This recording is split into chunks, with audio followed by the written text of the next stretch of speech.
Bing Maps is really moving beyond that conception of maps where you think about atlases and two-dimensional maps from above, the sort that's used for driving directions and so on. We think about maps as flowing all the way down to ground level.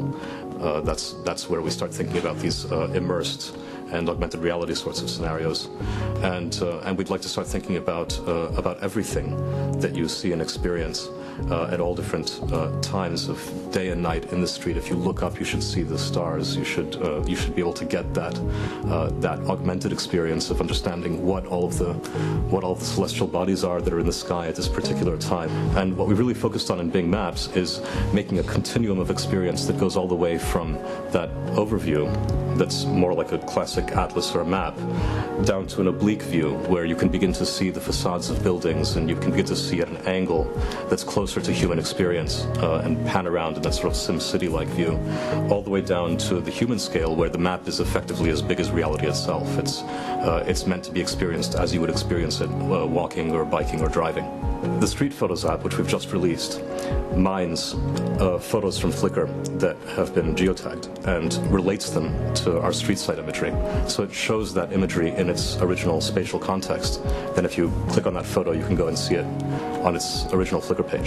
So this is just a new experience that we think is in the spirit of a mashup. It's something that isn't possible from the imagery alone, from Flickr alone. It's not possible from mapping alone. It's really something brand new that's the synthesis of the two. For this initial tech preview, what we've done is we've just taken one crawl through all of Flickr's geotagged imagery in Vancouver and Seattle and San Francisco. We've filtered it by Creative Commons imagery only. So we're looking for a Creative Commons attribution imagery. So we really want to stick to imagery that Flickr users have explicitly said is okay to reuse in these ways. And we take those photos, we match them against our street side imagery, and we establish a perfect visual lock between that imagery and the imagery that we collect using the panoramic camera that drives up and down the streets. When you do that, then what you see is a photo which could be a historic photo, or it could be a photo of just a small detail on a facade somewhere, and you really see it in its full context.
Ladies and gentlemen, please welcome Scott Guthrie.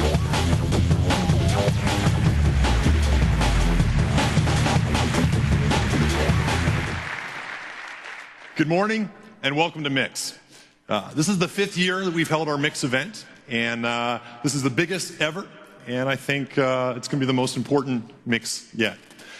Technology's evolved a lot over the last 5 years, but one thing that hasn't changed is the importance of user experience and the web. It's more important than ever. Tomorrow, we're going to be talking about IE9, ASP.NET, and services-based web development. Today, I'm going to be talking about Silverlight. Silverlight across the media, RIA, and on the phone. We shipped Silverlight, the first version of Silverlight, a little over 2 years ago, and we're seeing it being used in a wide variety of pretty interesting and very diverse scenarios. Here's just a sampling of a few of the sites that have gone live over the last 3 months.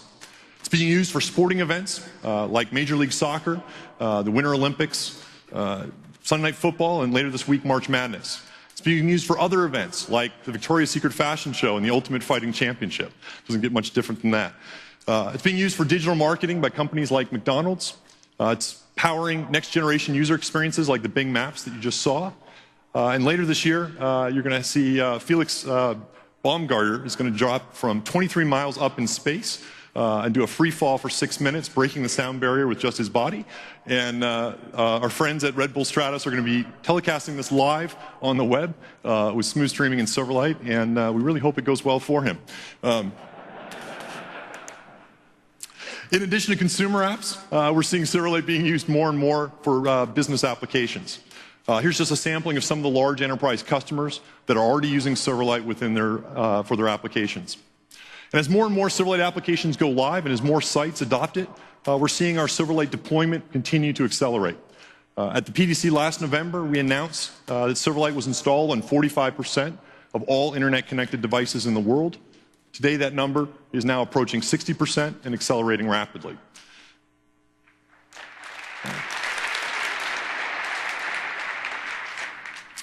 Silverlight delivers the highest quality video on the web. And last month, Silverlight powered the Winter Olympics and provided some of the most engaging online viewing experiences of the games. More than 10 broadcasters around the world use Silverlight for both live and on-demand video of the games. And what I'd like to do is show a quick video that shows kind of behind the scenes how 3 of them did it and built the solution that provided it.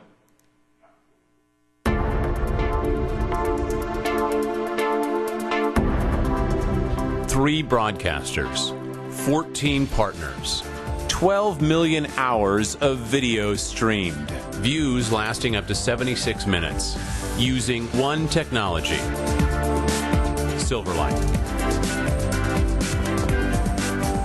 The TV networks of NBC, Canada's CTV, and Norway's NRK all chose Microsoft Silverlight to make the 2010 Winter Olympics come alive online.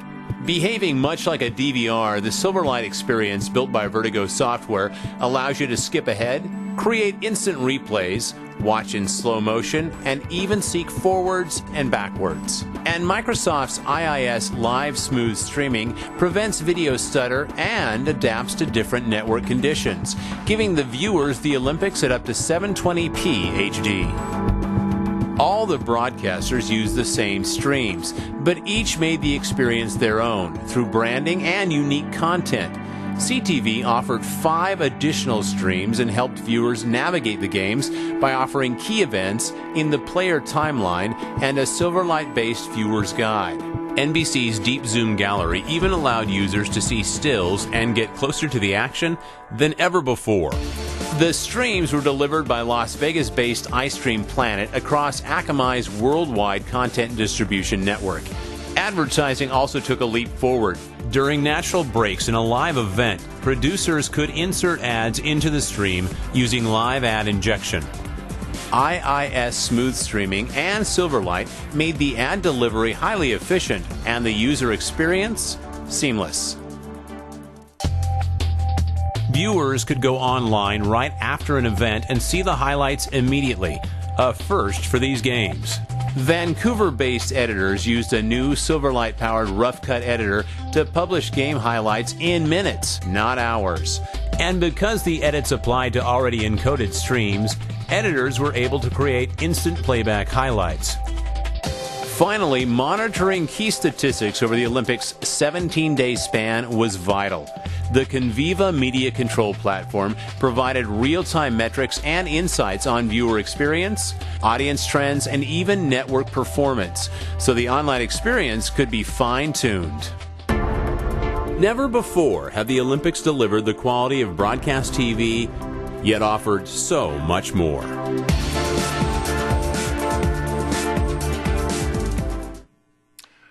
The technology that powered the Olympics is really state-of-the-art from a media perspective, and I'm pleased today to be able to announce that all the code behind the player, the rough cut editor, as well as all the ad injection that you just saw is being open sourced and is now available for anyone to download and use to build their own immersive media experiences.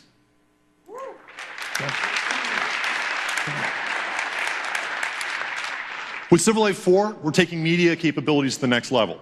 We're adding features like webcam and microphone support, multicast streaming, full output protection, as well as offline DRM. And all these features shipped last fall in the beta. This week, you'll hear about more features that we're adding in our media stack. One of them that I particularly like is this one I'm going to talk about right now. How many people here have 2 screens or more on their computers? Yeah, a lot of people. How many times have you ever wanted to watch a nice HD stream in full screen on one screen and work in the other? Yeah. Well, now you can. And so the final version of Silverlight will support that. It's the first and only technology, web technology, that allows you to do that.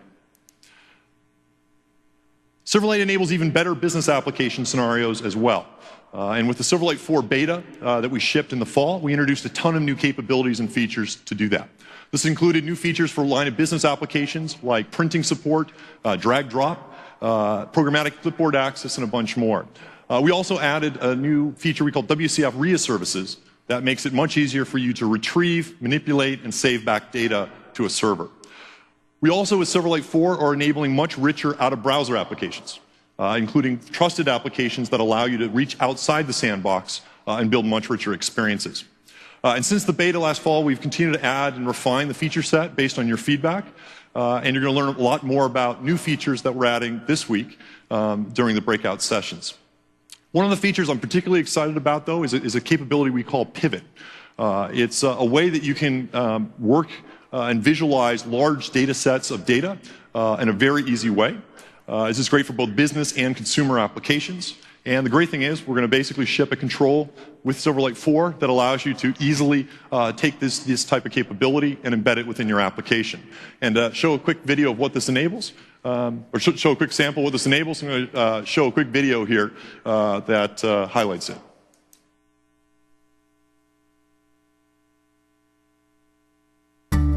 Pivot helps us to get more value from the growing amounts of information around us. Viewing thousands of pieces of information at once in a way that reveals the relationships between the items. And we're hoping that for the very first time, we'll be able to swim through the data and tease out some pearl of wisdom that allows us to make a better choice or a better decision. Since releasing Pivot, 2 very exciting things happen. First, a number of third parties have been creating collections that go well beyond the use cases that we initially imagined.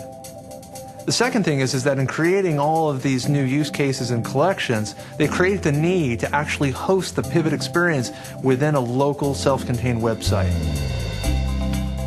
One of our early adopters is the Associated Press. With Pivot and Pivot as an embed, they've been able to create an experience taking thousands of photos together and surfacing it to the user in a way in which higher level patterns within the photos can be seen that would have otherwise been invisible. We're so excited by the direction that it's gone so far that our enthusiasm for pushing this even further has only grown, and Silverlight 4 is making this possible.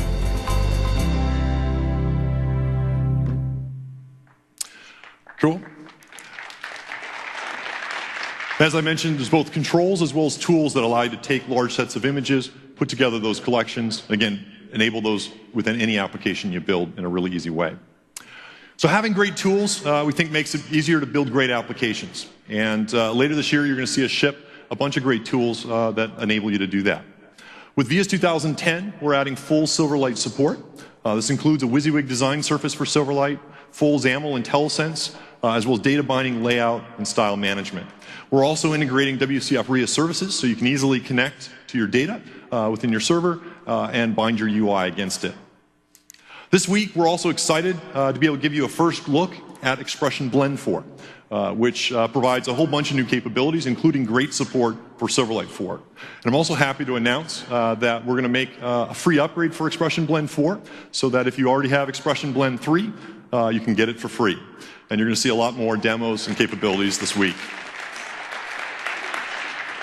So I really think the combination of Silverlight 4, Visual Studio 2010, and Expression Blend 4 really provides kind of an end-to-end experience that allows you to build great business applications.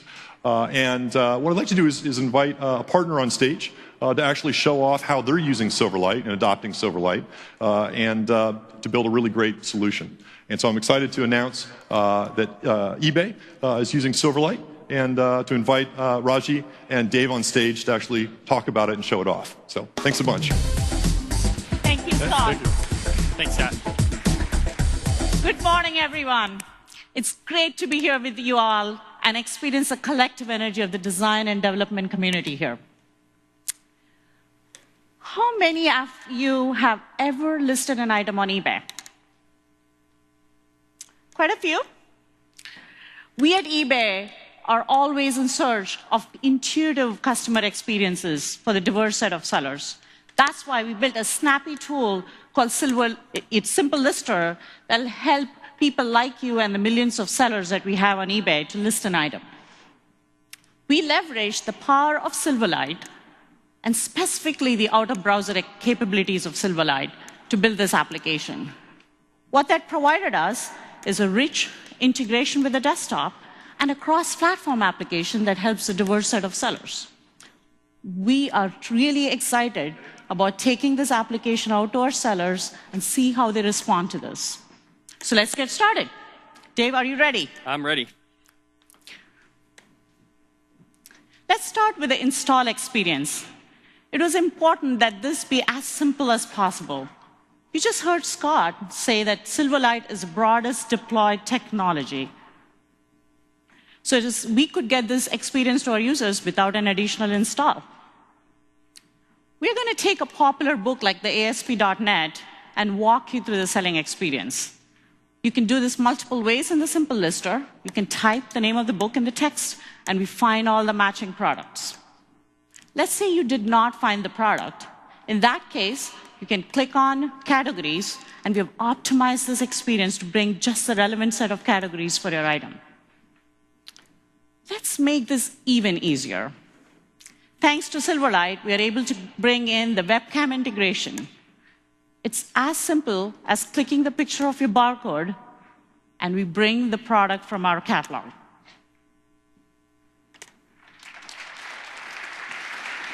Dave, do we have the right book? Looks like the right book to me. Now that we have the right book, we have to fill in the item condition. And you can see we have pre-filled most of the information through this flow with our catalog information. We have even taken you to a 99-cent auction. These are fairly popular on eBay. And we pre-filled the description with a catalog information. It keeps you one click away from listing this product. Shall we list this product? Actually, Raji, this book's a little special. We got Scott to sign it last night backstage. Why don't we take a picture of the signature and add it into the listing? That sounds great. So what I can do with the Silverlight 4 out-of-browser functionality is take this picture that I have on the desktop and add it to the listing. So what I'm going to do is choose to edit the listing. It'll jump me back into the photo editing section, and I'm going to drag that right into the application.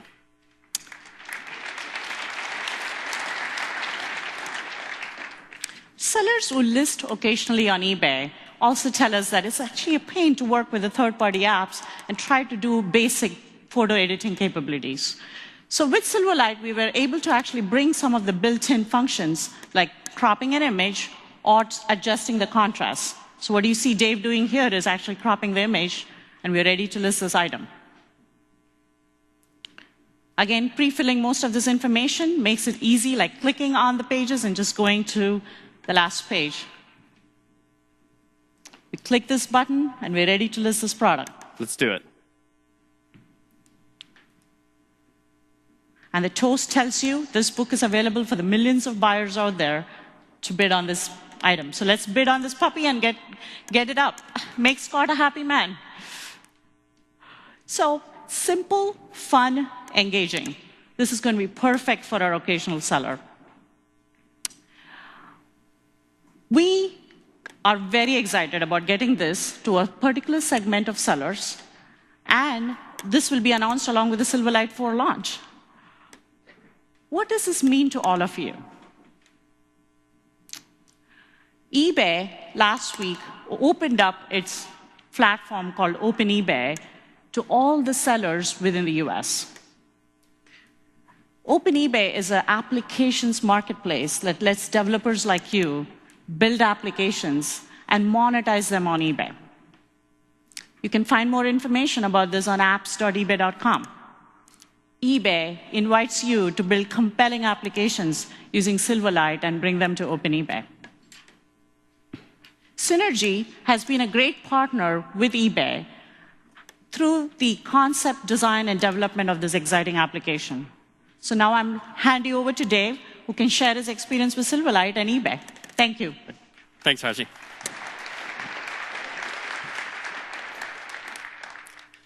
Synergy is a software concept, design, and development agency. We help customers like eBay to imagine what their software products could be like, to design how users will experience and interact with those products, and then build them out into real products that they can ship. You know, it's pretty amazing. I remember being here in Vegas in 2007 and watching Scott Guthrie announce the release of Silverlight 1. Back then, we were primarily an Adobe shop. We worked with things like Flash and Flex. During the keynote, we were frankly just blown away. And at the end, we raced back to our room and frantically put together a press release announcing the first ever Microsoft Silverlight practice. It's been an incredible 3 years since then. We've gone from that idea and a press release to the Microsoft practice being an entirely new business unit for us. A business unit at the end of 2009 accounted for 55% of our revenues. Exactly.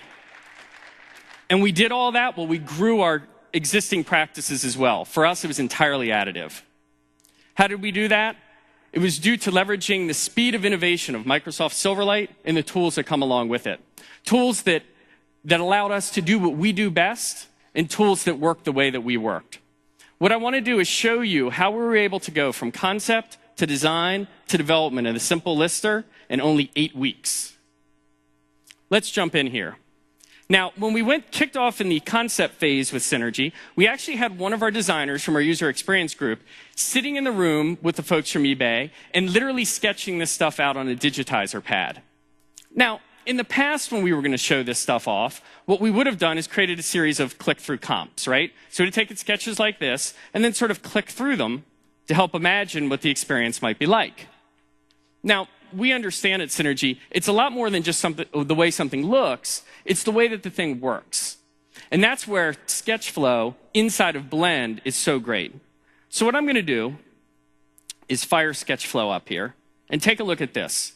Now, what we're able to do is take those sketches and actually import them directly from a Photoshop file. So you'll see here the SketchFlow assets. I'll open that up. We import the Photoshop file automatically, and it also includes all the layers. Now, what's great about that is I can use the layers while I'm building out my sketch flows. If you look over here on the right, you'll see there's a slider control. What we did is we took a standard slider control, and we styled it using the sketch parts. What I can do inside SketchFlow now is I'm just going to search for the value property of this. And you notice I have the value. And as I change the value, I can actually animate the slider control just like the real slider control is going to work. Pretty cool. We also know at Synergy, good design is good iteration. So we want to get this in the hands of our customers as often and as quickly as we can. What we can do is take those sketches and package them up and provide them to eBay inside the SketchFlow player. Now, this is a lot more than just a click-through comp. You'll notice that I have a real control, so I can search for a book. I can have the pop-up with animations and transitions. I can move from section to section and actually have the animations and transitions move the slider control. This will act and feel just like the real product. It allows us to have really tight iterations with the customer. It also, importantly, let eBay give us feedback. You know, during some of the strategy sessions we did, they didn't like the slider control on the side. They wanted to move it to the bottom. So all they had to do was come in here and draw a circle and say, move it down here. And that's exactly what we did. Now, as we move from this concept phase into design, we can continue to use SketchFlow inside of Blend. We can go from these sketchy style sketches to a high fidelity, pixel perfect sketch as well. And you'll see here that we implemented that feedback we got from eBay by moving the slider control to the bottom. We can then take the exact same set of tools, in this case I'm going to go into Blend 4, and go into the development phase. Now, you guys saw the toast that popped up at the end when we listed the product? We actually use that toast for a variety of different things. We'll actually list if someone asked a question, if the item's sold, if we've had a new bid, etc. So I want to show you how we build out that toast. You see the toast here, and you see the data that's in there, new question, item sold. What I've clicked on is a new control called a path list box. This thing's great. It's a list box, but it lets us lay out the elements within the list box along any path. In this case, we created a circle. And when we populate that list box, all the data elements lay out right along that circle. What we can also do is animate along that path. So what I'm going to do is select a storyboard. We'll do move right. And I'm going to drop some markers. I'm going to drop one here. And let's drop another one right there. And now I can come in and go to the start position. And I'm going to choose 67. And let's take a look at what that looks like. As quick as that, I can actually animate data-bound controls right through it. Now, that looks pretty good, but I'd like to make it a little more natural and a little smoother. So what I can do is come in and add an easing function as easy as this. Let's pick circle, try and play that. There, that looks a lot better. Keep in mind that we were able to, using Microsoft Silverlight, out of browser, and the tools that come along with it, concept, design, and develop this product in only 8 weeks. eBay was a fabulous partner with us in getting this done, and we're really looking forward to the release of Silverlight 4 and releasing this product to all of you guys so that you can list it. Thank you very much. That's it. I'm pleased to announce that the release candidate of Silverlight 4 is now available for download, along with the Visual Studio 2010 and Expression Blend 4 tooling support for it. We're going to ship the final release of Silverlight 4 next month. So we're really excited about finishing up the Silverlight 4 release and are looking forward to all the great applications like the eBay app you just saw here that we know you're going to go build with it.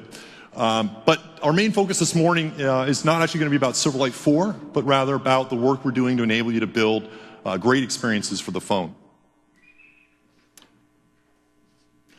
Last month, we announced Windows Phone 7, which is a revolutionary new entry into the phone market. And what I'd like to do is invite Joe Belfiore from the Windows Phone team on stage to walk through kind of the experiences that you are enabled with it, as well as the type of applications that we expect to see on it. And then what I'm going to do is come back after him and walk you through how you actually build applications for it. So welcome, Joe. Thank you. Good morning, everyone. Hello. I'm really excited to be here with all of you at MIX, with our developer community. About a month ago, as Scott said, we had a very big day for Windows Phone 7 series when we unveiled our new user experience. And today for us is an equally very big day, as today we announce our development platform, and we hope to enlist all of you in joining us to create a great experience for users who eventually will bring home Windows Phone 7 series devices. So what I'm going to do is move over here, and I've got about 20 minutes with you this morning to give you a walkthrough of our Windows Phone 7 series user experience and show you the first third-party applications being built on the platform. So what I'm going to do here, if we could get this up on the screen, I'm going to do a demo that's going to walk you through the two main things that we're trying to deliver for end users and then show you some third-party apps. And these two main things are to deliver a smart design that anticipates the kinds of things that people need and makes a phone easy to use in their busy lives, and integrated experiences which bring together the best of the web, applications, and data onto your phone into simple places for photos, for music and video, for games. So what I have here, what you should be able to see there, I have a prototype hardware. I'm running just a recent daily build. We're sort of a friendly developer audience, and I know you want to see real current code, so that's what I have. All risks implied by that. And on the screen, what you should be seeing is both a camera shot of my phone and a video projected output. And I want to show you here, if I pan up this, you see that white dot on the other screen? That's the, whoops, I didn't mean to navigate. We'll come back. That's the an indicator that shows where my finger is being pressed. So you see, as I move up and down here, what you're seeing there is the video output from this phone. Okay? So eventually we're going to turn this camera off because it lets me pick up the phone and hold it in a more natural way. But rest assured, what you're seeing is actually coming from the phone. It's not an emulator. It's not a video. It's the display output from the phone device. So we're going to start on Start as one of the main places where we want to deliver this idea of smart design to end users. And what you see up here on the Start menu, or Start experience, is a whole bunch of tiles. We call these live tiles. And what they try to do is customize the phone experience to be unique and personal to each individual who's using the phone. If you look at what I've got here, at the top is my people tile, which shows some recent photos of all the people that are my friends on a social network or my contacts on an Exchange server. Down here, my Outlook is indicating that I've got 11 messages that are new since I last looked. The calendar tile is a double wide. Accidental tap there. The calendar tile is a double wide because for reading when your next appointment is or where it is, you want a lot more space, so it's glanceable and immediately available. The games tile features Xbox Live, and that's my actual avatar peeking up there. The Me tile lets me go set my own status on whatever social network I'm using. Pictures, music, and video each customize themselves, and down there is an item for my wife. Now what I want to do is actually customize the position and placement of these tiles. So what I could do is press and hold. And I'm just going to pick this up now. I don't know if you're still seeing the camera, but we'll switch over to the full video version. And when I press and hold, I go into a customization mode where I could take this tile and move it around. Or if I decide I'm not in love with this person anymore, in this case me, I just push the broken heart and say goodbye. And now that tile is gone. Because what I need to do, or I will get in trouble, is take my wife and move her up there into prime spot number 1, above the fold. Oh, my screen went, thank you. We occasionally have problems with the USB video connection, so those folks are yelling to let me know when it goes away. I will unplug and replug, and now it's back. Thank you, good job.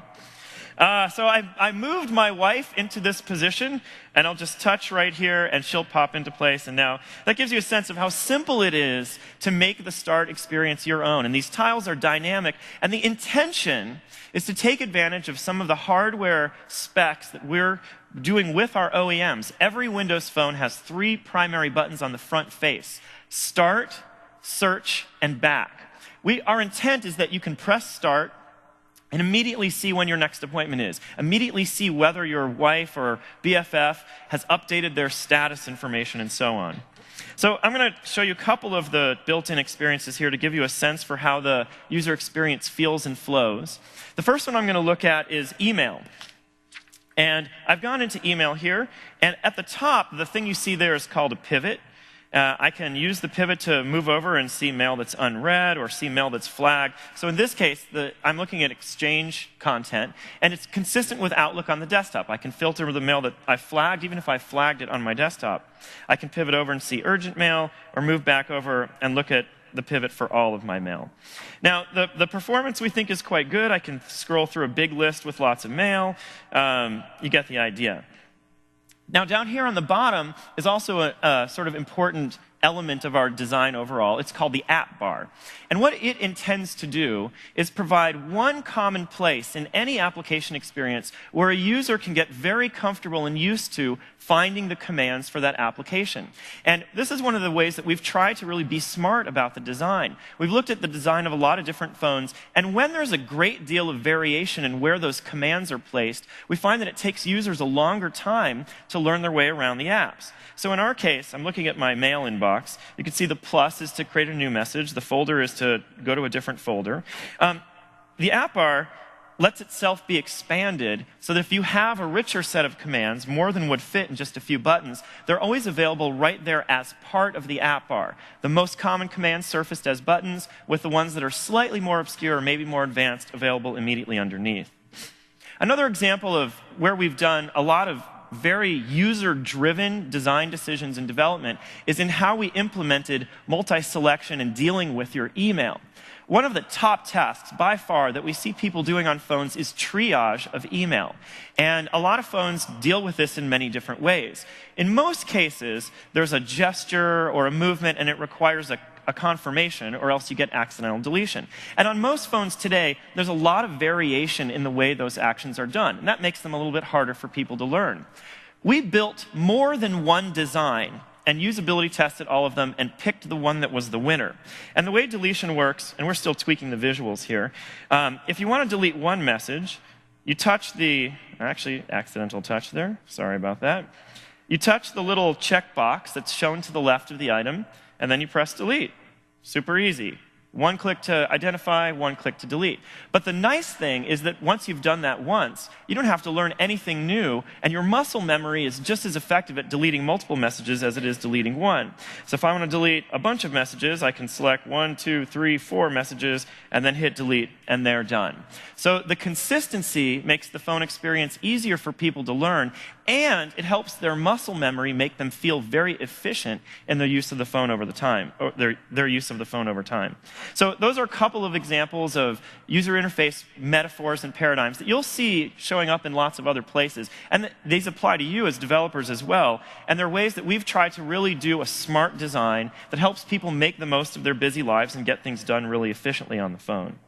I'm going to show you another application example and some of the kinds of things we've tried to do to deliver this smart design. I'm going to come down here and choose the calendar item. And we'll navigate into the calendar. And you can see here the calendar supports both an agenda view. I'm going to pivot over to the day view. And this is my calendar for today. Of course, I'm not going to make this meeting, but let's imagine that I were at work. There's a 10 a.m. meeting that I might want to get to. I can select that meeting, open it up, and down in the lower right, we've implemented a feature called I'll be late. It's probably hard for you to read on the screens up there. It says, I'll be late. And if you press that button, it gives you a quick question on whether you want to email everyone in the meeting or just the meeting organizer, and it automatically sends a message out so that you can let those folks know that you'll be late. A very simple thing, but something that we've heard from users is important to them and helps them be efficient with their phone for their busy lives, moving around, and do things in very few steps. The second area that has been a big focus for us is this idea of integrated experiences, which we call Windows Phone hubs. And it turns out they're not just relevant to us and the end user, but they're relevant to you as developers as well. Because the idea of a hub is to create a central location that's task-oriented around photos, or around music and video, or around games, or around people, where the user can go and find everything that they care about relative to that data type. And that means data from the web, it means the activity of their friends, and it means data or actions from third-party applications. So I'm going to show you a couple of examples of hubs and how they look and how they work. And throughout the rest of the talk, we're going to be showing you some ways that your applications can plug right into the hubs as well. So let's start with people. I'm going to touch the people item here and navigate into the people hub. The hubs use a design approach that we call panoramic experience. So you might hear that term used throughout the conference today. And what we mean by that is an experience that's wider than the screen. And once users start using the phone a little bit, we do things like clip the text to give an indication that there's more content available elsewhere. So in the case of people, I opened it up and it's showing me the 8 people who I've communicated with most recently, whether it's a phone call or a text or an email. That sort of replaces my speed dial list in addition to having people on my start. When I pan to the right, here's the list of all people. When I pan to the right again, here's a list of what's new with all the people I care about. And the people in my People Hub are defined by the contacts on all of my services. Hotmail, Exchange, Facebook, Gmail, Yahoo. These are all supported and very easy to set up. So you're really seeing a full list of all those people. If I wanted to comment on someone's post, I could just touch the plus there and add my own comment. But what I'm going to do is give you a slightly different example and show how I might deal with a long list. In one way of dealing with a long list, I can touch the letter A, which gives me a jump list. And I want to jump down to my friend Martin Burka. So I will touch M. We scroll down immediately. Here's Martin. And what I'm going to do is choose Martin. Navigate into Martin, and you'll see if I wanted to make a phone call, that's instantly and easily available. If I wanted to text Martin, that's instantly and easily available. And if I want to see what's new with Martin on Facebook, I can pan over. It'll download his feeds from Facebook, Windows Live, or any social network that's aggregated through Windows Live. So it gives you one quick and easy way to keep track of what your friends are doing. So now what I'm going to do as a last thing is go back here and show you how all of these things tie together and let me personalize the phone and make it my own by pressing the heart button down here, because now I love Martin, and I will place him on my start where you could see, if I wanted to, I could touch his icon, his tile, and move him up somewhere else in the list, and so on. And you see it shows his latest profile photo, and if he updates his status on Windows Live or Facebook, I will see that updated status as part of the animation loop that happens on the live tile right there on my start. Okay, I'm going to show you one more hub just to give you sort of a sense of the consistency that happens with these hubs, and that's the music and video hub. You can see I've been playing some music, and the hub, the tile here has auto-customized itself to show an image of the last artist that I was playing.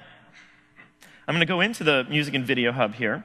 And again, you see it's a panoramic experience. On the left is the Zune part of the hub. Every Windows Phone 7 series device is a Zune. You can sync it with your PC. You can get content from the Zune marketplace. But the Music and Video Hub is designed to not just be about Zune and Zune content, but also about third-party services and content, so that whatever kind of music and video you like to use surfaces itself and becomes available and convenient right here in the hub.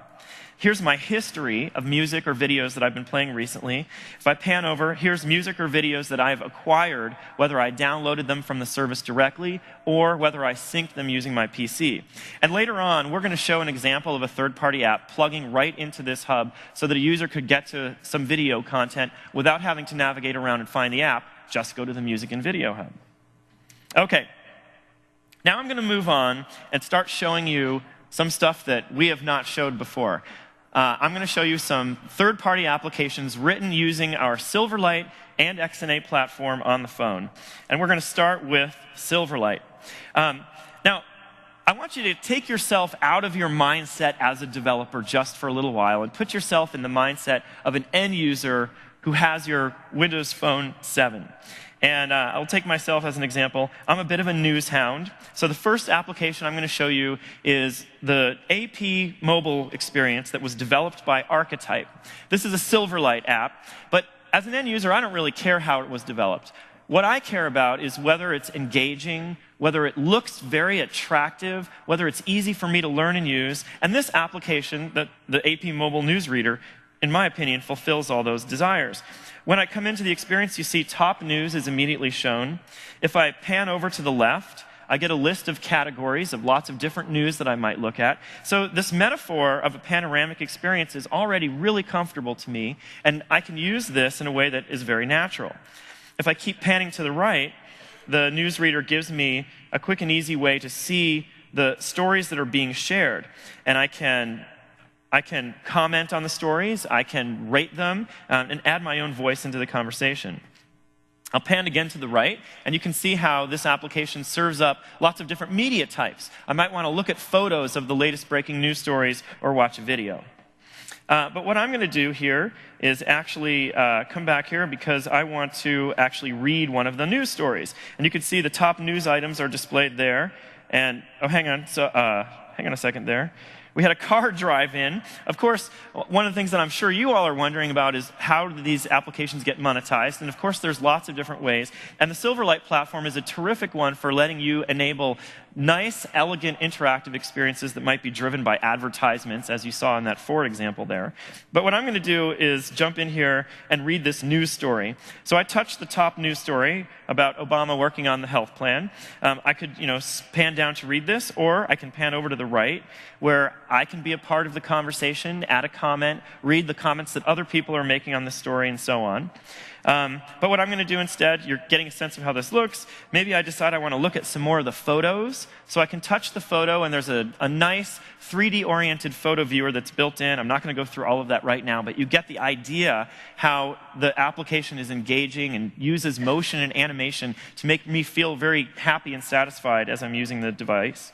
I'm going to pan back over here and choose sports, because I'm interested in what's happening with sports. Maybe there's some NCAA stuff. The first thing that it shows, of course, is sports headlines. And look at this. Breaking news is available. In fact, perfect timing because the tournament's getting started. So if I wanted to, I could touch that and navigate to the section of the app on the latest NCAA tournament updates. So this gives you a first app example, this app written in Silverlight, and you can see how it fits very naturally into the phone experience. It takes, in this particular example, it takes advantage of the panoramic experience, which users will get very used to, and takes advantage of the high-resolution display to make reading easy, display things like ads in a way that's attractive and very easy to use. Now what I'm going to do is move on to the second app that I want to show you. That app example sort of fit really nicely into the phone, and some of you in the audience who are designers are going to wonder, well, geez, what if my brand or my visual idea is just different? What can I do?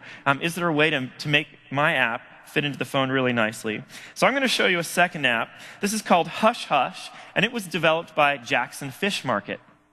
And the idea is, wouldn't it be fun to have a diary on your phone? Kind of like, if you remember years and years ago, you know, the diaries that you buy that have a little combination lock on there. So that's what Jackson Fish Market wanted to develop. And I decided that I'd actually try this out. This is a true story, true story. I have a 6-year-old son and twins who are 2.5. And after the Mobile World Congress announced, we took a little vacation about a week and a half ago to Mexico.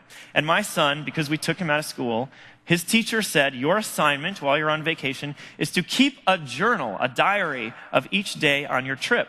So my son did this, and I thought, well, that's a perfect example of how an application on a phone can enable not just an adult like me, but a kid. And believe me, I'm happy to have situations where my phone can entertain my kids. So, you know, Alexander's put a combination on here. I don't know what it is, but lucky for me, the developers at Jackson Fish Market added a way for parents to break the diary. So I can just bash on it. Now I'm past the lock. Thank you, Jackson Fish Market. And here you see this diary belongs to Alexander. Well, let's go and take a look at what Alexander kept track of on our vacation. Well, okay, so it opens up to today. Obviously, that's a blank page. But what I'm going to do is use the timeline.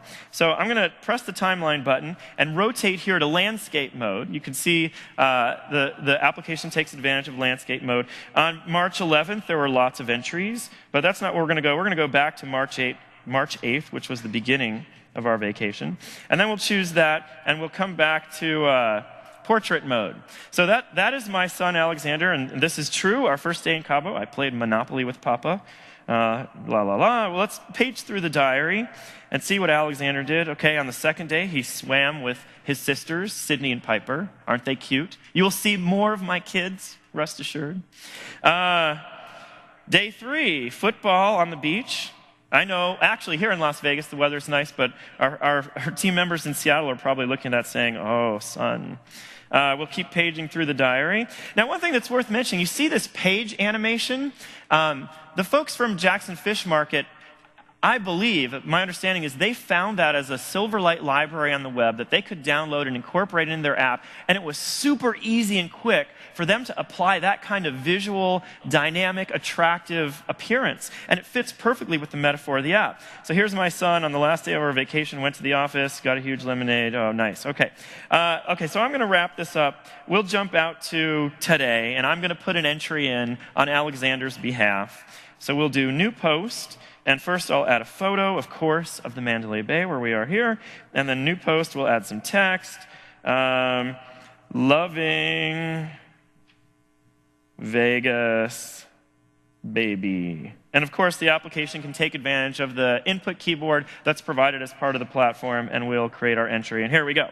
That gives you an example of an application that really is visually quite different than the rest of the phone, but still uses a lot of the same metaphors and is really easy to use and operate and has delightful and attractive visual appearance.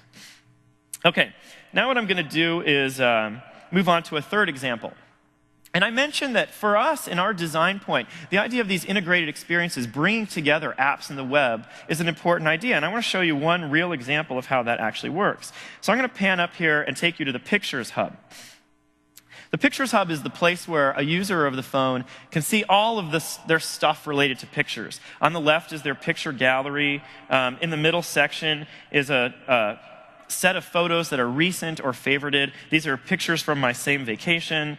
And on the right is that same idea, what's new feed for all of your friends on Windows Live, Facebook, or other social networks, but specific to their photo activity.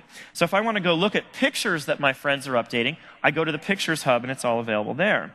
But what I want to show you is how third-party applications can add value to the Pictures Hub and the photo experience generally on the phone.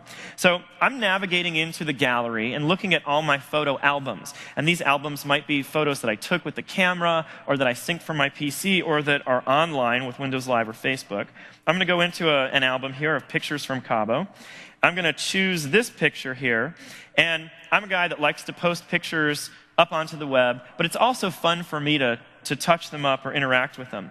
And what we wanted to do was make this really discoverable and easy for people in the context of working with their pictures. So I can touch this picture, get a context menu, and right here is an item called Extras, where third-party apps that have been installed on the phone can identify themselves as photo extensions, and we serve them up in the user experience in the place that will be most convenient for people to find them with the photos. So in this case, what I want to do is apply some colorizing effects. This colorizer app was developed by Matchbox Mobile. It's written in Silverlight, and so I can start out in black and white. And you've seen lots of example applications that let you do fun things with photos, and this is a straightforward one where I'm going to take the balloons, which they set the whole photo to black and white, and I'll add color to those. And Alexander's shorts are pretty colorful, so we'll bring that color out and maybe a little on his face. I'm trying to be artistic here. It's okay if it's not working. I'm not offended. So his face looks a little funny. In fact, I could zoom in if I want to, do a little pinch zoom action here, where I can get some more detail. I'll get out of that, get back in colorizing mode, fill in those spots, zoom back out. And now I can save this. It'll be saved with my photo collection, and then I can upload it or sync it back to my PC, or any of the kinds of things that I might do with photos that I've taken with the experience on the phone. And the point here is that we've tried to make the hubs and the user experience in general easier for people and better for you to get real usage by connecting the tasks with the places where people want to do them and will spend their time doing them. Okay, I have one last example. We talked about some Silverlight apps that fit with the phone, a Silverlight app that looks different than the phone, a Silverlight app that integrates nicely in the hubs, and the last thing that I want to show you is sort of how powerful the platform gets, both software and hardware, by giving you an example of a 3D Xbox Live-enabled game called The Harvest. So I'm going to launch this. We're going to switch over here. This game is a landscape game, and this is an example of how the standardized hardware platform that we're working with our OEMs to specify works great for end users and for you. We've fixed a lot of the things that in past releases of Windows Mobile were big variables for you to deal with in testing. In Windows Phone 7 series, we've tried to make your life much easier. Initially, there's one app processor and one graphics part to focus on, and you're going to see that graphics capabilities here in a second. There's 2 screen sizes that you target, and that's it. There's always capacitive touch, and we'll be talking more about these details in some of the breakouts that come later. But my game's up and ready, so let me shut up and actually touch the play button and show you what it looks like as I navigate around this world here. I'm going to hold this up. You can hear there's audio. Now, this world is actually 3D, and you can tell as I move around the environments, my guy goes behind stuff, and the creatures here are going behind stuff. And not only does it give me a really nice 3D experience, but this is an Xbox Live game. And what that means is I can do things like get achievements. So boom, when I blast out a bunch of those guys, I can unlock the Killing Machine achievement. And I just earned 10 gamer score points by doing that. And when I come over here, you'll see, again, an example that this is a real 3D environment. It's a destructible environment, in fact. I can crush that bridge. I better get over here before I fall. And in fact, I just unlocked another achievement there by being a destructive force. I'm going to wrap up right there. That gives you an example of... Thank you. Thank you. We are both really excited about the user experience that we're building on the phone devices, but today, really, our excitement centers around the app platform. And what we're going to spend the rest of the time in Scott's keynote is giving you examples of how to build these apps, how rich that app platform is, and show you a wide range of what other people are doing. Thanks very much, and I'll be seeing you in some of the breakouts. Nice job. Awesome.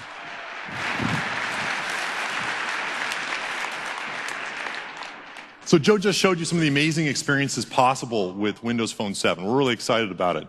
And as he mentioned and showed off, you can build your own applications and games for it using Silverlight and XNA. And what we're going to do the rest of this morning is walk through how you build each of them and show off a variety of great apps that have already been built that show off really the power and the capability that the phone provides. And so I'm going to start by talking about Silverlight. Using Silverlight, you can deliver awesome applications for Windows Phone 7. It's fully hardware accelerated. It enables you to build smooth, fluid UI, like that AP app that you saw. You can choose to use either the default look and feel of a Windows Phone app, or as Joe mentioned with the Diary app, you can have a custom app UI yourself. As I mentioned, it's fully hardware accelerated. And what this means is that you can build killer applications for this device. Importantly, though, the Silverlight for Windows Phone programming model is the same Silverlight you already know today. It's the same programming model, it's the same code, it's the same set of tools. This isn't Silverlight Lite, this isn't Silverlight different, it is Silverlight.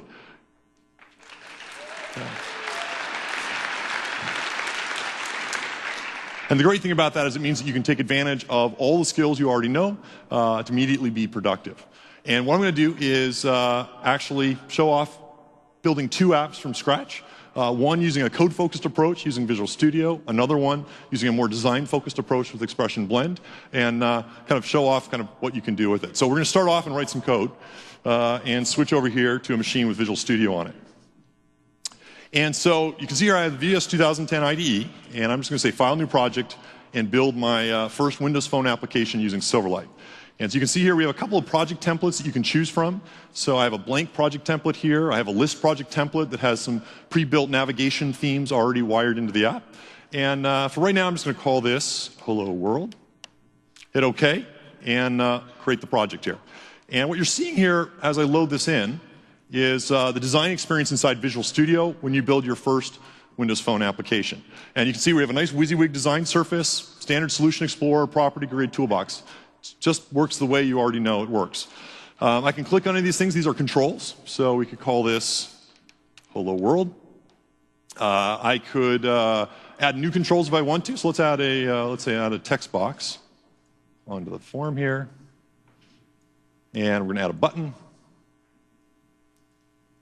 And you can see here we get full snap line integration. Get that to line up nicely.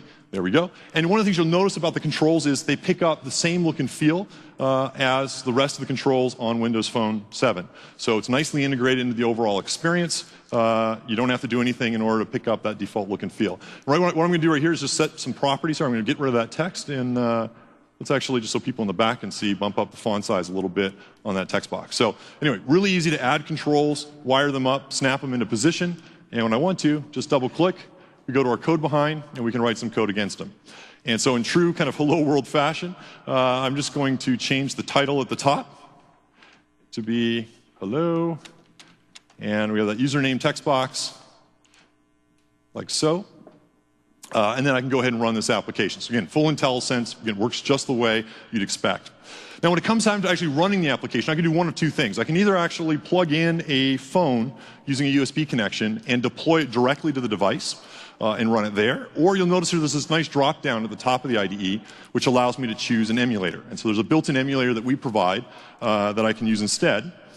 Which means I don't have to have any hardware in order to build my application. I can instead just use it directly within the PC, and I'm fully self-contained. I have everything I need. And so what you're seeing here is our emulator.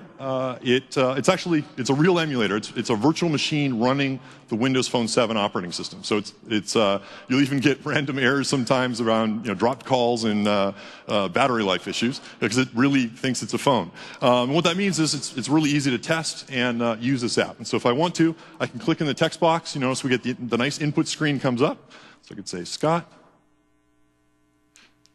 or I can use the keyboard, which is really nice and useful for testing, if I can spell my own name. And you'll notice when I click the button now, the title changes to be Hello Scott. So very simple. If I want to set debug, just set a breakpoint. Hit the button again. Notice we break in the debugger. Full debugger integration, hover over, watch windows, auto locals, everything you expect within a developed environment, it just works. Now, so this is a sort of simple Hello World app.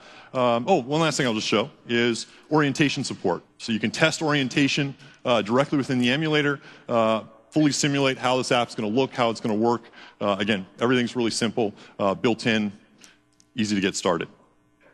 So this is kind of a simple Hello World app. Let's geek out a little bit and build something a little richer.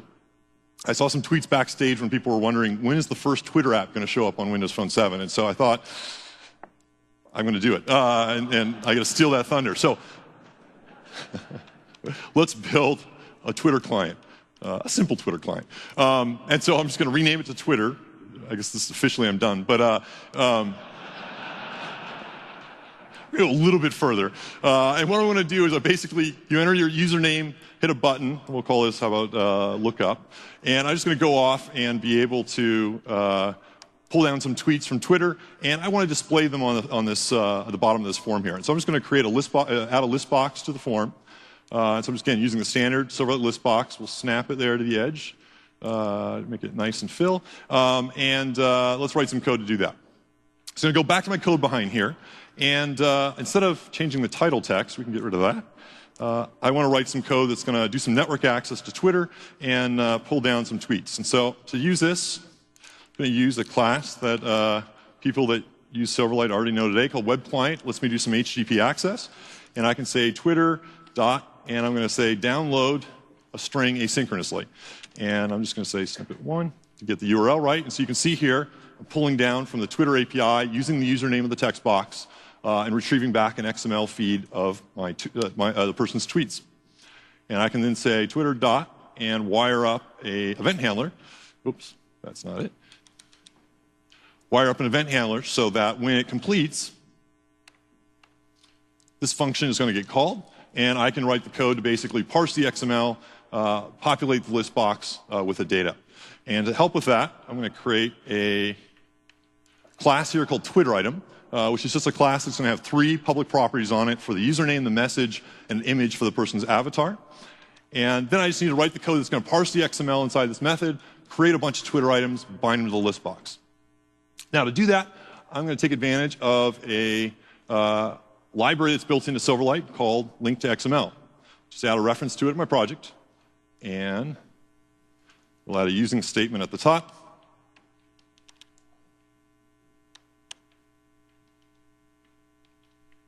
Like so. And then I can write some code inside here to use that Link to XML library to parse that XML and create some Twitter items and bind it to the list box. And just so you don't have to watch me type, oops, that isn't it. I'm going to snip it here. You can see what that code looks like. And so basically I just check for an error, parse the XML, I write a nice little link expression against that, pull out the items, bind them to the list box. And now the list box will display them. Last thing I'm just going to do to make that list box look a little pretty is go in the XAML view, and I'm going to add a control template to that list box. Again, just using the standard approach you'd use today with Silverlight to make each item, instead of just sort of being an ugly string, come alive a little bit. Here's what that XAML looks like. I just have an item template with a data template, and I'm using some data binding inside here to bind the image source, username, and message property. And that's all the code we need to write. We can now hit F5. Running and deploying to our emulator here. Can now type Scott Goo, hit lookup. It's going to go to Twitter, it's pull down my tweets, bound it to the list box.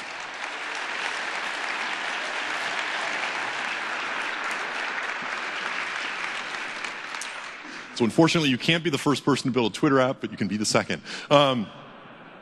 A couple other things I just want to point out about the emulator that I think are really nice in terms of integration. One is, if you're running on a Windows 7 machine that has multi-touch drivers for your screen, you can actually, oops, my multi-touch screen is working, which apparently it's not right now, you can actually click and drag on any of the images and basically get full multi-touch integration directly within the PC. So you can stretch, you can drag, you can slide, and get a nice smooth experience. You can also, of course, use the mouse. And so you can see here, I can just use the mouse, and notice the hardware acceleration in action. It's pretty fast. And so you can get very smooth experiences, not just on the phone, but also in the emulator. Makes it really easy for you to test the application. Again, all just running a standard PC. You don't have to have hardware for it. And when you're done, just go back into the tool, switch over to the device, hit F5. 20 seconds later, it's deployed on top of your hardware. So, simple way to build an application using code.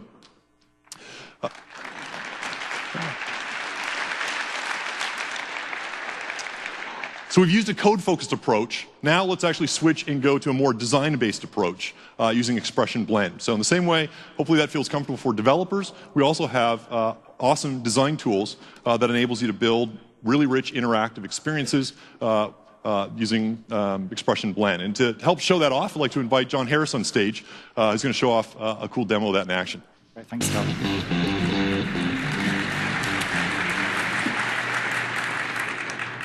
We're going to start off by looking at the finished application. That's always the best way to do a demo, show what we're actually going to build. And as you'll see, it's actually an application that allows me to view my photos and sort them based on when they're uploaded to this particular application. So we can scroll down or click on a photo in this case. Let's just go back, and I'll show you the scrolling speed in the same way that Scott did earlier as well. So we can scroll through the photos or click on them, sticky fingers. We'll try one more time. Let's go back, scroll, there we go, that's what we're trying to do. And we'll click on a photo, and this time I'll let it load in the full screen version of that photo, because obviously when you've taken photos, you want to see them in detail as well. And if we want additional information, I can just tap on the photo, it brings in some text, and we have these nice transitions all the time throughout the application. So how would you build an application like this? Well, let's take a look and see how we'd do that. And I'm actually going to be using Expression Blend 4 for Windows Phone. So when I hit New Project, you'll see that I've got a new project template type here for Windows Phone. I'm just going to hit OK and go straight into the application. And you'll notice it's exactly the same as what Scott showed before. We've got the Windows Phone look and feel. As I start to drag out components, they take on the right sort of styling for these applications. And obviously, I can very easily change the orientation as well, a very important feature for designing for a device. So let's start to build the application UI. So we'll start off by bringing in the logo we need to use for this. And actually, I'm bringing in an FXG file. This is the file that my designer created for me a little bit earlier. So we just add that to my project, and then I'll just add that into my design surface like so. Obviously, I just need to resize that so it fills the available space at the top of the application there. Now, you may have noticed it's not quite got the right background color on there, so we're just going to go back out and edit that in my external editing application, which in this case is Adobe Illustrator. Now, for the designers in the audience, you've probably already realized why I've got this awful background color on there. It's very difficult designing a white logo on a white background, so I just had that in there as a placeholder. So I'll just save that down, come back into Blend, and then you'll see the logo update itself on the design surface. So we have this really nice workflow between the different tools that you use. Down here is where we're going to build out the main part of the application, and to do that, we obviously need to have some data. So I got my developer to actually create a couple of view models for me that I'm going to use within this application. Now, the great thing about Blend, from the design point of view, is I don't need to know anything about what these view models are. I can just use them. So the way I use them is I literally just add them to my data panel over here. So let's just see what the developer's given me. Well, he's given me a way to view the photos that were taken over the last week. And he's also allowing me to see the photos that were taken over the last day as well. So now we've added those data items to my data panel. Designing with data in Blend is incredibly easy. I want to have some photos. I literally just pick them up, drag them, and drop them. And by default, I get a list box down here on the design surface, a data-bound list box. I don't need to do any coding to make that happen. I'm just going to resize that so it fills up the available area of the application down there.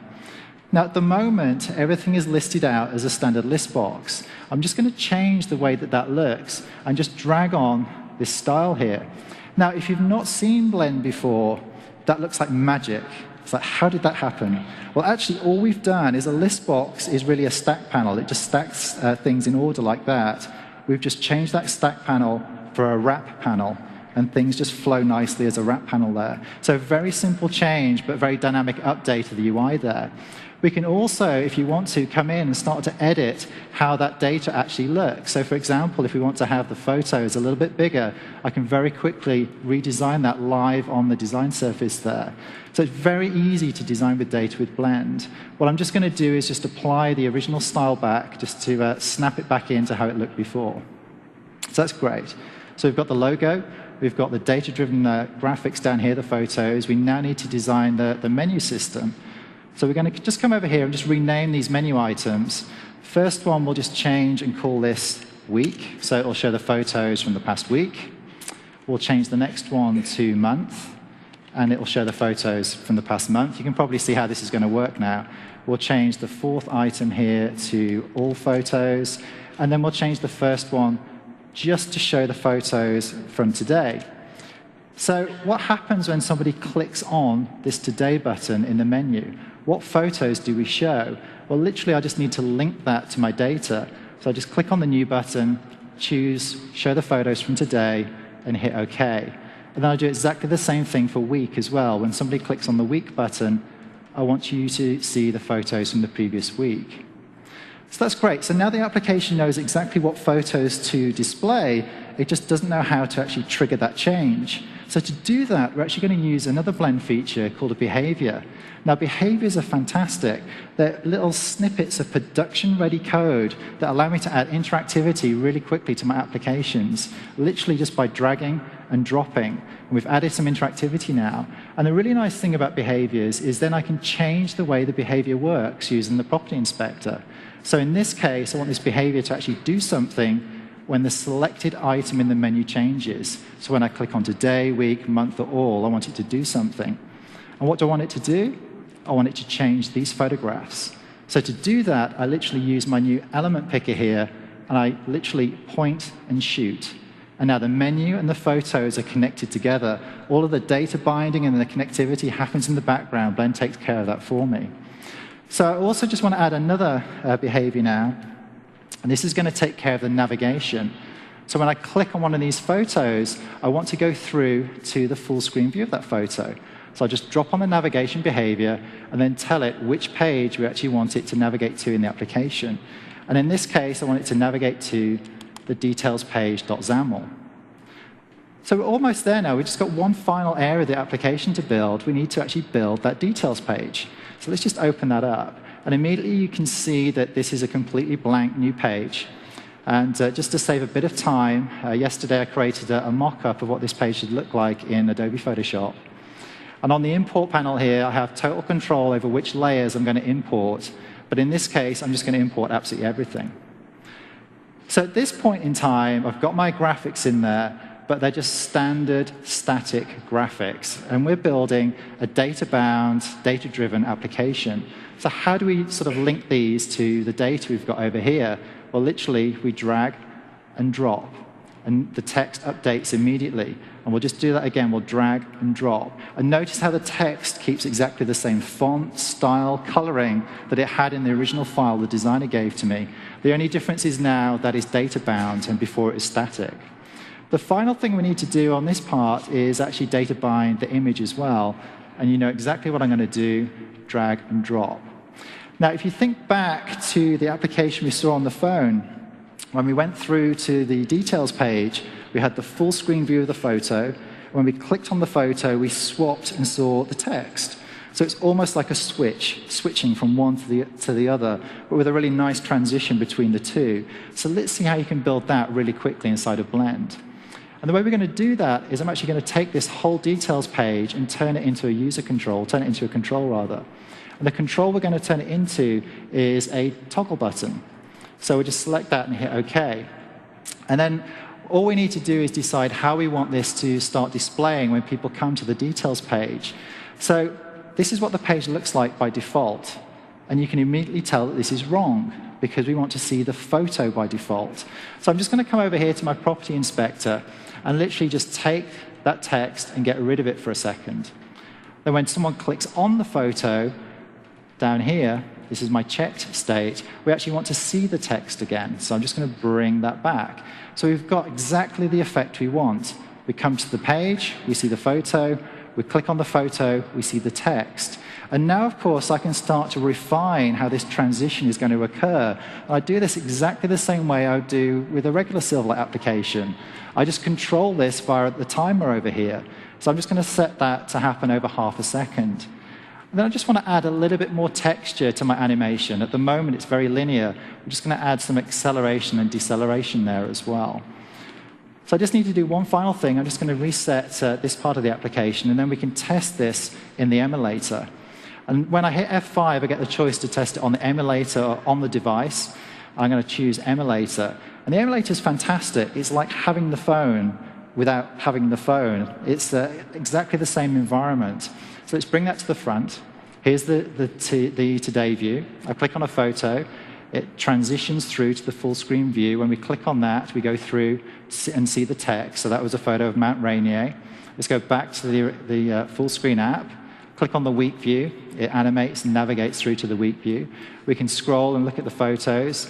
Choose a different photo that looks interesting. Click on that.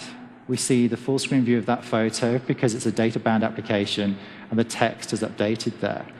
So that was Expression Blend for Windows Phone. We've built a data-driven, multi-screen phone application in about 8 minutes. And with that, I'll hand back to Scott. Thank you. Thanks, John. So we've walked through building 2 apps, pretty much basically from scratch here on stage. And hopefully, one of the things takeaways you have is we think we're now with Visual Studio and Blend, we really have kind of the premier design and development tools for building phone applications.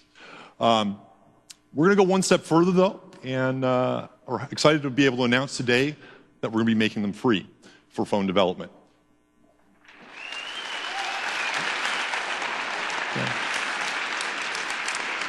All of the features I showed in Visual Studio, all the features that John showed in Expression Blend will be fully supported in those free phone development tools, and you'll be able to download them. Goal is from the point you hit the web page, you hit download, you hit install, and you build your first phone application. It should hopefully only take 20 to 30 minutes end to end. We're really excited to see what you build with them. So we actually gave these tools out to a handful of partners about 3 weeks ago to have them actually test it out and see what they could build with them. And we were pretty amazed to see the type of apps that came back, and pretty excited to spend a few minutes here now walking through some of them so you can actually see what they look like as well. So the first app I'm going to go ahead and talk about is a media app that you've probably heard of. As you'd expect, Silverlight on Windows Phone supports IIS Smooth Streaming as well as Play Ready DRM. And this enables you to build kind of awesome media experiences that you stream to your phone. They can adaptively change the bitrate on the fly depending on the network conditions, whether you're on 3G or on Wi-Fi. And it allows you to reuse your existing media assets and code. And to see this in action, I'd like to invite Scott Stanfield on stage to demonstrate a great prototype instant watch application from Netflix. Thanks, Scott. Hi, everyone. If you guys love movies even half as much as I do, then you're going to love what we built here. We had the great pleasure of working with Netflix to imagine what it might be like to watch movies on the Windows Phone. So we have this prototype I want to show you. Now, if you're a Netflix subscriber, one of the great little pleasures every day is getting that email notification that you have a new DVD waiting for you at home. And so we have that concept here. So I've subscribed to a title, and so on the Windows Phone, I have a notification that there's a new episode waiting for me. So I'm going to launch my Netflix application. And let's see what we have. So there's a lot of new arrivals here. The one at the top, and I can scroll through, and I'll probably skip the Hannah Montana. But you know, really, there's so much great content from Netflix that the thing that I like is they recommend that movies that I'll love. And this is based on past movies that I've seen or some recommendations that I've made around the votes. And so this clearly knows me well with Caddyshack and The Dude. So I'm going to back up. And actually what I want to watch is Rescue Me. I'm a big fan of Rescue Me. This stars Dennis Leary. He's a New York City firefighter. And I'm trying to catch up before the season is over with the finale next year on 9/11. So I want to see this thing right now. But the problem is, you know, I'm not at home with my surround sound and my comfy chair and my DVD player. I'm not at work on my laptop. I'm not supposed to watch movies at work. Instead, I'm at the wave pool at the Mandalay Bay with nothing but my Windows phone and a Speedo. And I want to watch it now.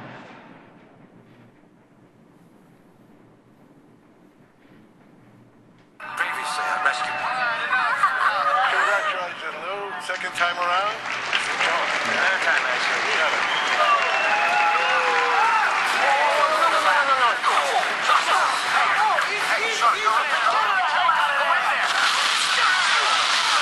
Thanks, fellas. I'm all set.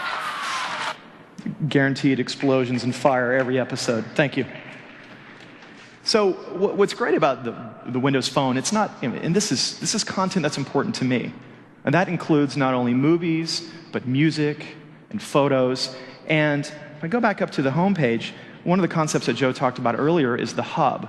And so there's a music and video hub that I can launch here and see that the title that I just watched is still available right there, paused, along with the other content that's important to me. So it's possible as a media provider to integrate your content with the rest of the user experience. And we think this is really important. This really makes the Windows Phone something special and personal to everyone that's using it. I'm going to go work on my tan. Thanks, guys. Thanks.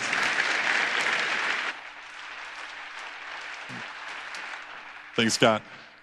So as you'd expect, Silverlight on Windows Phone also supports Deep Zoom. This enables great navigation and content viewing experiences, and it enables you to kind of deliver a high-resolution imagery over low bandwidth. And so basically the way Deep Zoom works is we start with low resolution and then scale in, and the great thing is as the user is panning and zooming in and out at any depth, we can pull down the right resolution. This is really important for phone devices. And to show off kind of a really cool content viewing experience, I'd like to invite Mike here to show off graphically. Thank you, Scott. By the way, that's an old photo. So what I want to show you today is Graphically. Graphically is a startup in Microsoft's BizSpark 1 program. And they're basically a community that allows you to purchase and discuss comic books with your friends. So it's all about comic books. And like many of you, probably, I've been reading comic books since I was a kid. As a matter of fact, my parents had a big box of comic books next to our kitchen table. And every morning while we were eating breakfast, we'd pull one of those comics out and we'd read it. And it was a very social experience with my sister and I. Fast forward to today, and of course we have digital everywhere and digital comics. And one of the nice things about Graphically is it allows me to buy comic books and read them on my Windows 7 laptop or carry them around in my pocket. And what I'd like to show you today is what we're doing with Windows Phone 7. So I'm going to launch Graphically, and I'm going to start out by going into the Marketplace. And the Marketplace is a place in Graphically where I can browse a huge back catalog of comics, thousands of comics I can pull over the net. And I want you to notice this beautiful user experience here. The Metro kind of paradigm allows me to easily move to top comics at the moment or moved over to recommended comics, maybe based on what I've had in the past. So after I've kind of expanded my collection in the Marketplace, of course I want to look at the stuff that I carry around in my pocket. So I'm going to go into the collection. Now, Graphically has partnerships with a lot of the biggest comic publishers. And in this case, I'm browsing some of my favorites from Marvel Comics. So I'll start out here with Spider-Man. I think you'd all agree that Spider-Man is someone who spends a lot of time on the web. We've also got Iron Man by the great Stan Lee, right? And then Civil War, which is a seven-issue limited edition series by Mark Millar. So if you want to read one of these comics, you basically just touch the cover, and you're brought into the reading experience. Beautiful, high-quality graphics and artwork. Comics is just as much about reading as it is about the artwork. With some simple gestures, I can turn pages from panel to panel. But it's not just about reading, of course. We talked about how important it is to be social. So in this case, I can see that there's a comment. I'll touch the little comment icon. And I'll see a note from Kevin Mann here. Wow, this is some great art. You can almost see Tony Stark's nose hair. So Scott kind of teed it up a little bit, right? Deep zoom. Watch this. Using hardware-accelerated deep zoom on this device, I can continually zoom in. And in fact, if I really wanted to check out the nose hairs, I think you'll agree that I probably could. That is very difficult, if not impossible, to do with that level of performance on other devices. Another view I can get here is the thumbnail view, which allows me to kind of step back from the comic and see all of the individual pages. And of course, if I want to dive into one, I can just tap. I get a nice transition into the comic, and I can click on the next button to move from panel to panel like I might actually read a comic book if I had a print version. So this is amazing, guys. What do you think?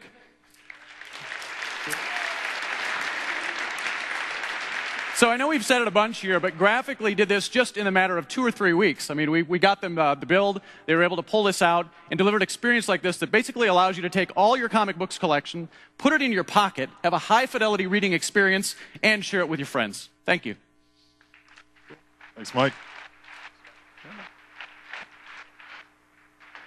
So in addition to all the standard Silverlight features, your application can also take advantage of phone-specific capabilities. These include things like location support, microphone and camera, push notifications, accelerometer, hub integration, and more. And this really allows you to kind of build these kind of experiences that can be completely immersive and really wowed. Let's first talk about one of these features, which is the location and map control support. So built into the phone, you can access the user's location if they give you permission, and use that in a variety of different ways within your application. You can also take advantage of a mapping control that you can then embed inside your application, so you can provide kind of an engaged mapping experience directly within your app. You don't have to fork off to a separate app. You can actually integrate it directly within your UI. And Foursquare is a really great example of this, and I'd like to invite Laura here to show it off in action. All right, thanks, Scott. How's everybody doing? All right, good morning. I have a bit of a confession to make. I love Twitter. I do. I love social networking. But lately, some of my friends have been commenting on some sort of odd tweets I've been sending out. Things like, at Chuck E. Cheese in Kirkland, or I can't wait to be the mayor of Mikey's Pub. Well, the reason for these odd tweets is an application you may be familiar with called Foursquare. And I'm going to show it to you today on the Windows Phone 7 series. Now, with Foursquare, the deal is you check in. And when you check in, it notifies your friends via Foursquare, Facebook, or of course, my love, Twitter, and lets you know where you are and also tells you where they are. And when you check in, it suggests places to go and things to do nearby. But one of my favorite features of Foursquare is the tips and tricks section. And in this section, you can really help out your friends by sending out messages like, you guys have to hit up the cute bartender at the Hard Rock. He serves the best mojito. So let's go ahead and check in. Now, when you check in, as Scott was mentioning, my phone automatically knows where I am. It knows I'm at the Mandalay Bay Hotel here in Las Vegas. And these push pins that you'll see on the map represent fun places to go and things to do nearby. So also, as Scott mentioned, inside the application, we're not taken out to another application. I can go ahead with the Bing Maps integration and Silverlight, of course, and I can zoom, I can pan, I can scroll in or zoom in to find the exact location that I want to go to. But if I don't feel like using the map feature, I also have the list right here of all the locations and restaurants. So let's go ahead and check into a place where I think that we should all go maybe after the keynote, grab a bite to eat. Let's see. Just wait till something catches my eye. Ooh, that place had terrible service. I think I was thrown out of that place. Oh, here we go. Let's go ahead and check into the Mix. Now, when you check in, it brings up the details page. And in the details page, you have a couple options. You can get directions, you can check in, or you can add a shout. And if any of you know me, you know I'm a big fan of shouting. So I'm going to go ahead and do that, and I'll type in a message. Let's see. Killing it at the keynote. Oh, I can spell. O-T-E, go ahead, okay. That's good enough. So go ahead and click OK and check in, and it sends that shout to all my friends so they know where I am and what I'm up to. Click OK. Now we're back at the main page, and there's just one more thing that I want to show you guys. It's the Friends section. So when you click on the Friends section, hopefully I have a friend or two that will pop up. But it does this very similar thing to what it did with the restaurants. Now, instead of giving you locations, it's giving you people. And you've got all the same functionality with Bing Maps. You can scroll, pan, and zoom. And these push pins represent my friends. They're also listed here, and it shows sort of their recent activity and what they've been up to, where they've been checking in. So let's go ahead and click on a friend here. Oh, TT. She's usually at the slot machines. Apparently, she's at the Tropicana. We'll go ahead and click on her avatar, and it shows you her details. She's a newbie, where she is. From this point, you can call her. You can send her an email. Or if you click here, it gives you directions, and Bing gives you simple directions on the map of how to get to where she is. But we're not going to go meet TT because, like I said, hopefully we're going to meet up with all of you guys after the keynote. And that's it. That's Foursquare on Windows Phone 7. Hope you liked it. Thanks, Laura. One of the things you might have noticed that Laura was actually demoing using the emulator on that touchscreen screen, which they thankfully fixed the touchscreen drivers. And you can see, you can basically just use your fingers on the screen if you have a touchscreen capable device, and basically fully simulate everything on your Windows PC, do all your development, and have a really great experience. Everything else so far is actually running on real hardware. And so it might look good on the screen. You might wonder, how can it look that good? It really is running on real hardware, and shows off some of the performance you get, not just in the emulator, but on the real devices.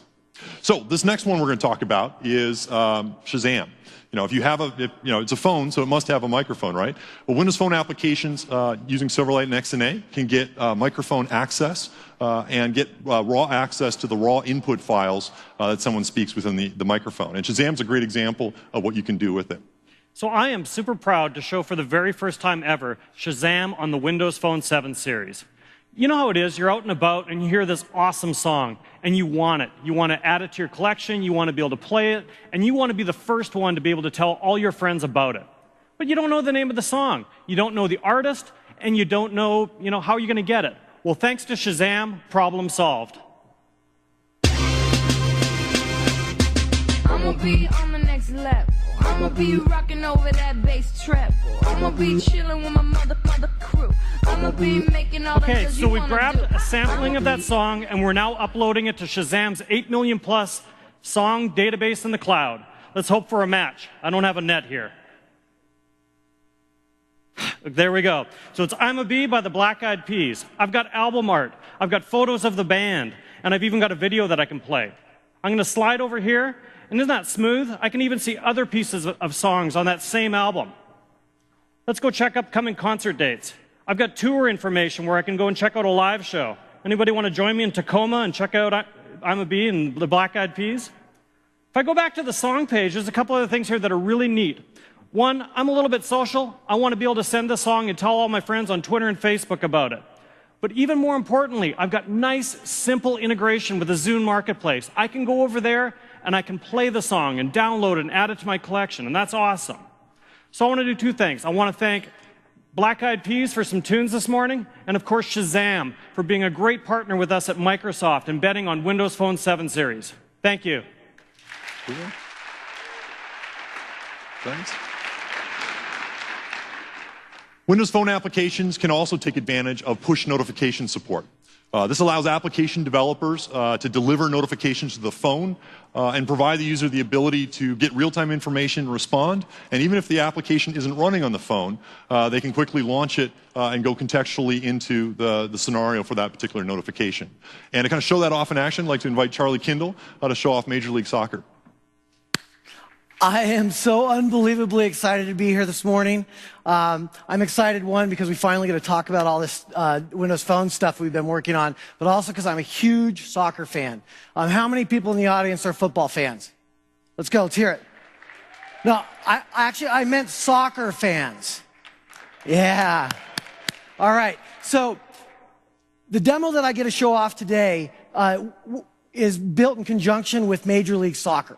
And what they've done for the 2010 season for Major League Soccer is create an online experience for all of the teams in the league where fans can go to their website and, using Silverlight technology, view live stats about games, real-time information as the games go on, and watch live streaming video of clips that just happened. The demo that we're showing is that same experience on the phone, and it illustrates how push notifications work and the benefits of those to the user. Push notifications within the Windows Phone platform allow developers to easily convey to end users on their phone information about applications, even when applications aren't running or when the phone is in the user's pocket. So I'm going to start this app off here by starting the MLS app on my phone. And I'm going to go in, I'm going to set up the notifications I care about. So I'll click on Set Notifications. And in this case, I'm going to say I want to know when my club scores and when my club wins, when the matches are complete, and that's it. So then I'll go back. So now I'm going to switch, and I'm going to be down at the Home Depot Center in Los Angeles for this match. And I'm using an admin console that the MLS official at the match would be using to keep track of the score. The game we're simulating, because the season hasn't really started yet, is between LA and Salt Lake. I'm a huge Sounders fan, as you can see from my Sounders jersey, and I wanted us to use Sounders here. Scott wouldn't let me. He's got a man crush on Landon Donovan, who is the star striker for the LA Galaxy. But so he won that, and so we're going to use Galaxy. So the game's been going on. It's in the 90th minute. LA is ahead, and Landon Donovan scores. So the official presses the button.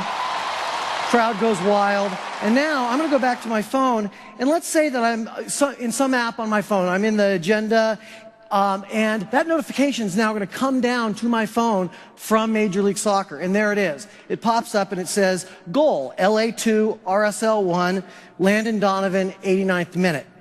So now I can click on that notification and it'll start the MLS app for me. So no matter what app I'm in, the app starts up.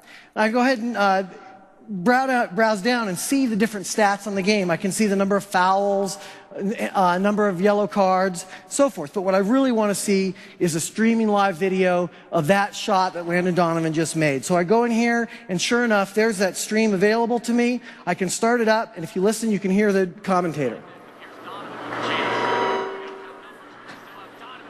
And Landon scores, and it's a brilliant goal.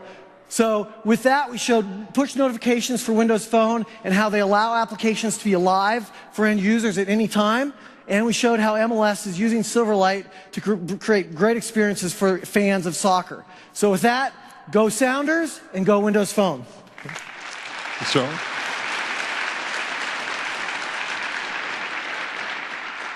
Windows Phone application or Windows Phones have built-in accelerometer support that can be accessed from application code.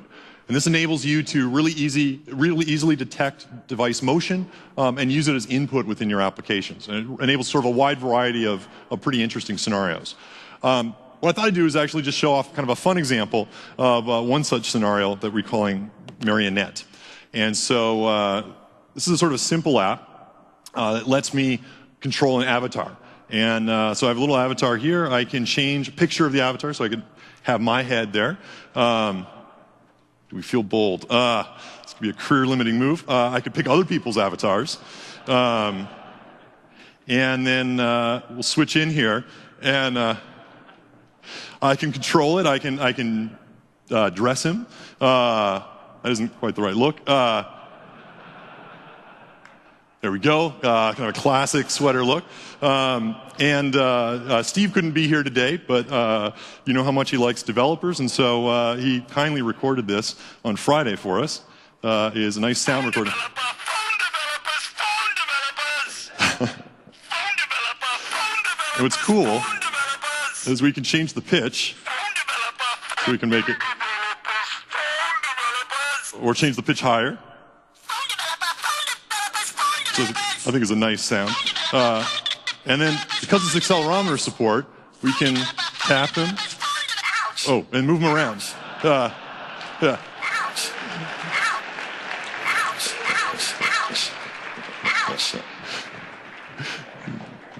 If I don't have a job next week, you know why. So we talked about kind of one Silverlight and how we're enabling a common programming model and a set of tools that allow you to target multiple devices, the desktop, the phone, and elsewhere. And to talk about what this means from a business perspective and what kind of applications this allows you to do, I'd like to invite Loic from Seismic on stage to show off some of the cool things he's doing. Thank you. Thank you, Scott. Hello, everyone. How are you doing? My name is Loic. I'm the founder of Seismic, and the problem we're solving is very simple. To share with all your friends, you have to go to very different social networks, Facebook, Twitter, hundreds of them, and you have to then gather all the feedback, all the comments from all of those different places. So we're bringing everything into one screen. actually on every screen. So I'm really happy that Scott is solving all the screens problem, while we are concentrating on the thousands of services which are around those social networks. And you all have your favorite. So what we created is a platform, which I would like to show you today. It's Sysmic Desktop, and it looks really the same as what you might be familiar with, but this is entirely different behind the hood.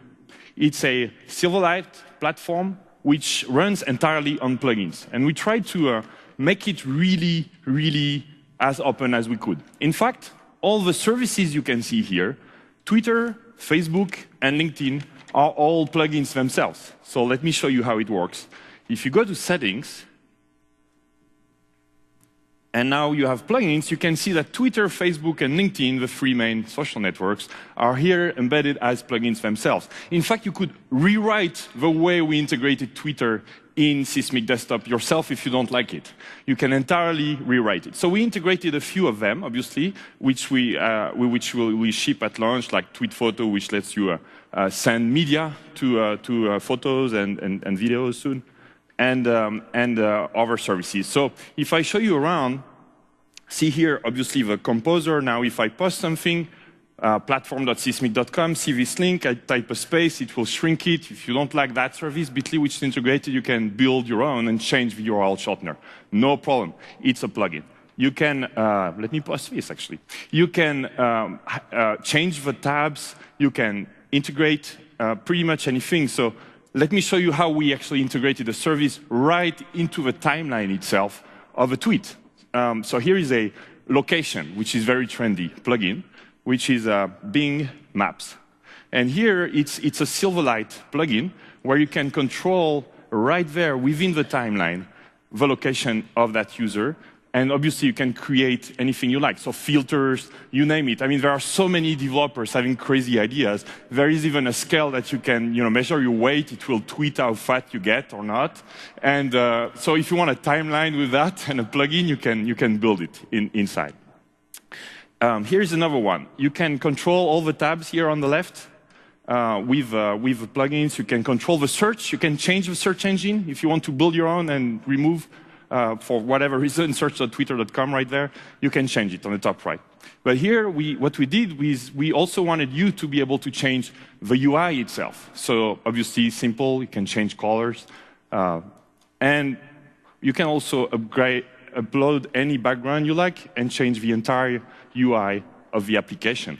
So think about, for example, if you are Netflix and you want to create a Netflix client, you can do the branding, you can do the plugin architecture, even remove Facebook and Twitter if you don't want it, and entirely customize it. You could even build a shop, like, for example, Amazon could do a deals timeline within Sysmic, and then you could buy right from there, or Zappos, or any shop. So we're actually driving traffic to you. You can create a plugin, and if you click, we'll get you traffic, our users, and also revenue. You can actually do a transaction right in there.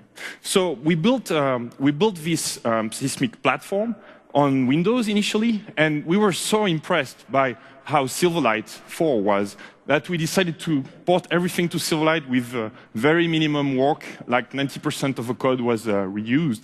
And we thought, but what would be cool for the developers integrating into Sysmic would be if they could also do it on a Mac. So let me show you Sysmic Desktop on a Mac.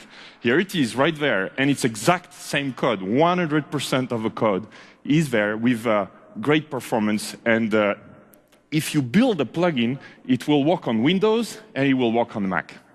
Now, it's Windows Phone Day, and what Scott said is that he wrote in front of you a Twitter client, the first Twitter client, and I actually disagree that it's a real Twitter client. So I thought, as a challenge, we would do also our Twitter client. So let me show you what I think is the first real Scott Twitter client, which is Sysmic for the Windows Phone. So as you expect, you can browse your timelines, you can see your replies, and access the the reply from Marco, a pic that he took, and the media resolves in there, And you can also see the profile of the user himself. So this is Marco, who is behind our platform. And you can, if you notice, the background of Marco, which is loading on the Windows Phone, is his Twitter background. So we load it, and it will change for everybody, obviously. So now, if I go back here, and I can see who is around me. So now this is show you a Bing Maps plugin on Sysmic desktop. Here is the same plugin. Here is the same service now on Windows Phone. And I can tap on a tweet and see who has tweeted what. Of course, I can tweet as well. It supports location, image posting. I mean, it's a Twitter client, and we are very committed to the Windows Phone. What's great for us, really, is that the code that we use here is the majority is the same as the code we used for Sysmic desktop. And that's a big deal for us because we had a number of other mobile clients. We always started from scratch, not here. So we would love to see your ideas and how you see your plugins, and we would love to see hundreds of them and make the platform as customizable and open as possible. So we would like to invite you to sign up to platform.sysmic.com and join us tomorrow at 5:30 if you feel like we have a session, and we hope to see all your services integrated. Thank you very much. Thank you, Scott. That was definitely the first real Twitter app for Windows Phone, and a great story in terms of kind of how you can run your code everywhere. So phones are not just about work, but they're also about play.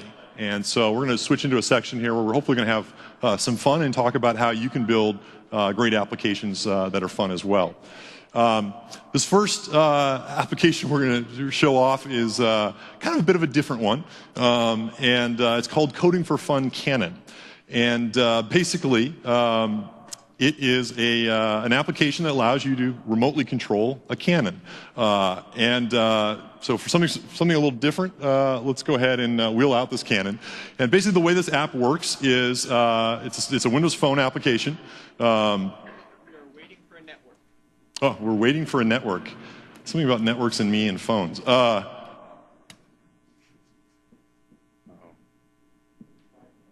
We're going to try again.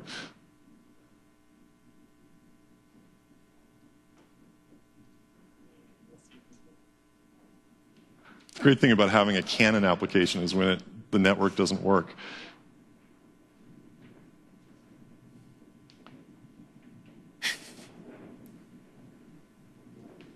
Give it a try here. Well, straight up. Good. Thank you.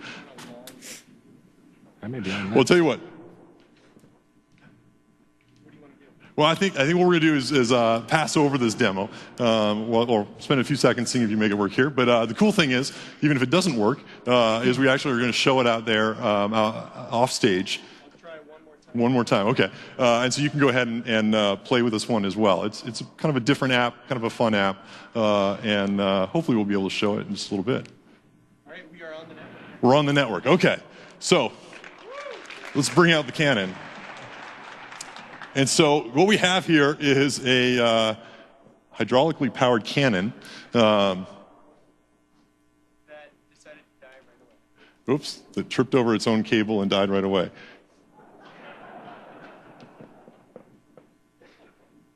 Don't worry, when we actually fire stuff with the cannon, don't worry about all these technical glitches. Okay, we're good to go again.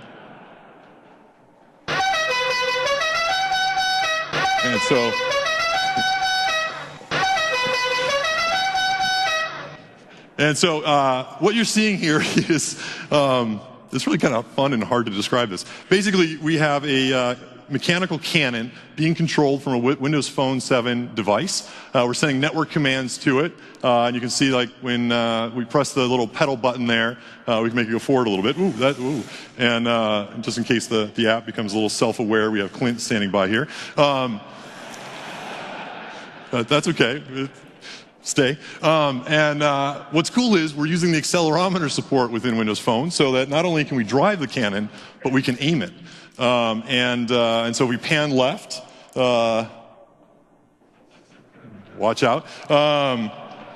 And we can, and the way we have two cannons on here, and just for fun, I'm not going to get clocked here, am I? we've decided to kind of shoot something into the audience, so be ready to catch it. Just for fun, we've got some nice red polo shirts that we're going to use as ammunition. Very nicely stitched. I have like 20 of them. Get ready over there. Fire in the hole, and let's hope this works.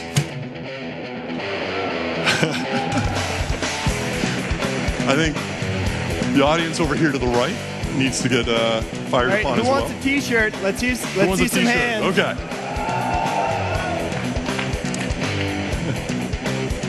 I'll let you do the honors here.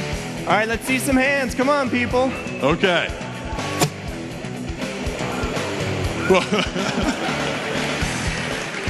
Thanks, guys. Anyway, so simple app, bit of a fun app, something a little different you might not have seen before. I think hopefully no one got killed, which is great. We're going to be open sourcing this sample on the web later today, and so you can check it out.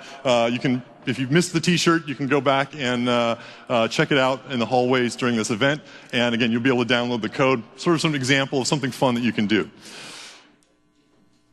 So far we've been focusing on Silverlight. All the apps that we've shown here in my segment of the keynote here have been Silverlight applications. Now let's go ahead and look at what you can do with XNA. So XNA delivers, allows you to build game experiences for whether they're casual, social, or high-performance gaming on Windows Phone. It's fully hardware accelerated. It supports both 2D and 3D graphic APIs. And it's supported by a free Visual Studio add-in. And just like XNA, just like Silverlight, XNA enables you to build games once and target multiple devices with them: PC, Windows Phone, and Xbox. And to kind of show this off and show some of the cool things you can do with them, I'd like to invite Larry Hyerb, also known as Major Nelson from the Xbox team, to show it off. Scott, good to see you. Hello, Las Vegas, and everybody watching the webcast out there. Good to see you. So, with the red shirt, I'm sorry, I don't know how I'm going to top that, but I'm going to do my best. So I got a couple things to show here. The first thing I want to show is Gooseplat. Now, first of all, Gooseplat is a game that you've originally seen on Zune HD. But what happened is they were able to take, this was developed internally. So the internal team was able to take it and port it very quickly from Zune HD with a minimal amount of work to the XNA Game Studio 4.0 for Windows phones. You can see it's pretty straightforward, press play, and it's a real easy pick up and play game. So you can go through here, it's got multi-touch, you can do all sorts of crazy stuff like that. So what's exciting here is just taking the ability from the Zune HD and bringing it right over to this phone. I got a bunch of stuff here, so I'm going to go real quickly through it. So the next one I want to show is Battle Punks. So now Battle Punks is a great game that was developed by Gravity Bear in association with Mythos Labs. Now it may look familiar because it's available on Facebook right now in a full 3D version, but we've got this demo here that I want to show you. Your character and the game world itself live up in the cloud. So you can access it across multiple screens. Now the multiplayer game is meant to be social and asynchronous. So let me just back up a little bit here. I can go into the profile. I can make my profile up a little bit. All right, let's get something going. That looks Vegas. So once we do that, now comes the fun part. Now I'm going to back up there. Look at the top. Achievement unlocked. Thank you. Now, Joe talked about this a little earlier, but as a live guy, I want to talk about it again. Xbox Live support will be available for Windows Phone 7 games. That means you can unlock achievements, earn gamer score, access to leaderboards, and of course connect with your friends over live. So I can go through here, I'm going to go ahead and battle, and I'm going to try to get another, go ahead and fight. I mean, you guys know what a fighting game looks like. It's pretty straightforward. I'm just going to tap the hell out of this person here, and once I do that, it's no button, so it's basically a virtual button masher. There's another achievement unlocked there, so it adds on to my gamer score. This is Battle Punks. Now, the next one I want to show is something that Joe showed a little bit earlier. You can see I've actually taken the harvest and gone a little bit further into it, and I've actually made it to the boss battle. Joe wasn't able to do that, but I brought it to the end here in the boss battle. So he showed it this morning, but I want to talk a little bit about that. The phone, yes, but I want to move it on. I want to show you on the PC. So over here on the PC, I've got Visual Studio 2010 running. You can see it all up there. My project is all open. What's great here is the same project is going to work across the PC, the Windows Phone, and of course Xbox 360. So I'm going to press F5. Press F5, and it's going to go through here, and it's going to fire up. There's the harvest, just like you saw a little bit earlier, except it's been optimized for this screen and, of course, the mouse, so it feels, there we go. So it feels a little bit better because I'm using the mouse now. So I'm not really a PC gamer. I am an Xbox gamer. So here's the same thing. Let me fire up the Xbox on the screen here, and you can see now we've got the harvest right there. I can click on it and go right into it and play the game. So what's exciting here is that with really just one, with Visual Studio 2010 and XNA Game Studio 4.0, I've really deployed it across these 3 screens. So it's really impressive what they're doing. Let me go ahead and play this. And you can see it looks the same, plays the same. What's interesting here is that both Battlepunks and Harvest were created in about 3 weeks. These demos were created in about 3 weeks. That's really exciting. So XNA Game Studio is a powerful game platform that allows you to really focus on game development, and you just have to make a few tweaks for the screen resolution. Oh, hold on a minute here, let me go ahead and do that. And of course, the input device. You also get connectivity to the award-winning Xbox Live service, and you can do a variety of gaming experience. So we've got tools with deep integration for Windows Phone, PC, console, and XNA Game Studio 4.0. Thank you very much for your time, and have a great time in Vegas. Thanks, Scott. Thanks, Larry. So Windows Phone includes an online marketplace that enables you to distribute and monetize your games and applications. And so to show this off in action, let's go ahead and look at what the customer experience looks like for purchasing the games and applications you build.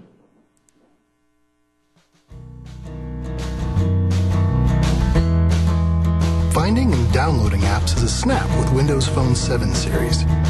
The Marketplace Hub provides a smarter way to find all the apps, games, and music to personalize your Windows Phone. The application panoramic view showcases featured apps, games, or you can browse to the content of your choice.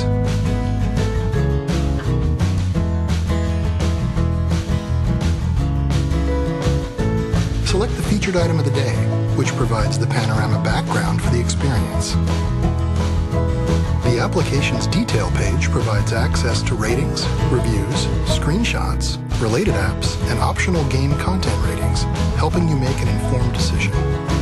Make your purchase in just 2 taps.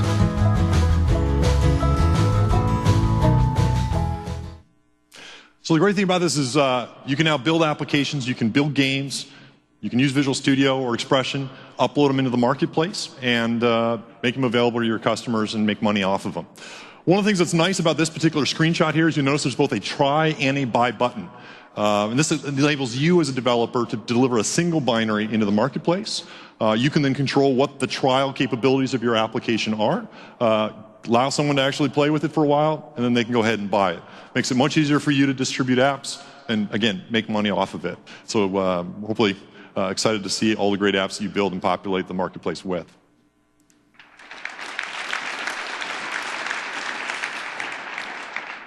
So we've talked a lot about the types of apps and gaming experiences you can build with Windows Phone 7.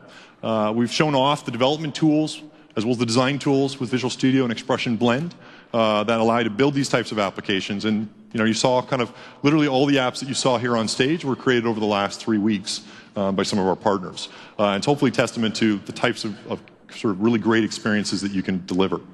So a question you're probably wondering at this point is when can you get started, hopefully? When can you download things? When you can start building apps? When can you start testing them? The answer is now. I'm pleased to announce.